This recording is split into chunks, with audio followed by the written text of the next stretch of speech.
Well, I've known John Moore for a number of years, and in addition to being a deeply committed follower of Jesus, he's a very, very gifted musician and worship leader, and I've learned a lot from him about worship and music, and John and I visit quite a bit about the worship experience, and we just got to talking one time about the role of music in inviting people to encounter Jesus. I mean, the Christian movement's had a number of ways that we've helped people make a decision for Christ. We've had altar calls and other types of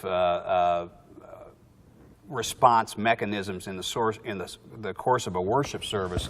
And we kind of tend to think that music is a support system for that. John and I got to talking about maybe, especially in the 21st century, in a largely secular world in North America, music is the delivery system, not just a support system, but it itself will carry the weight. And that got us to thinking and praying together and wondering, what's that like if we really rely on the power that music is. Music's kind of a universal language between those who are in relationship with Christ and those who don't know Christ. Music is sort of a bridge, and it has power in and of itself. Just to give you an example, this was a worship experience that John was a part of. It was a more contemporary type, as they say, style of worship service, and prior to welcoming people in worship, the musicians get up to do some music, and it's a service that includes a lot of people who are already in a relationship with Jesus, and some who are brand new to Jesus, and some who don't know anything about it. They're just really kind of drawn by what the church is doing, but Christ is something very, very new to them. And the group that day did something really kind of outside the box, and I really don't know whose idea it was. Maybe I don't want to know.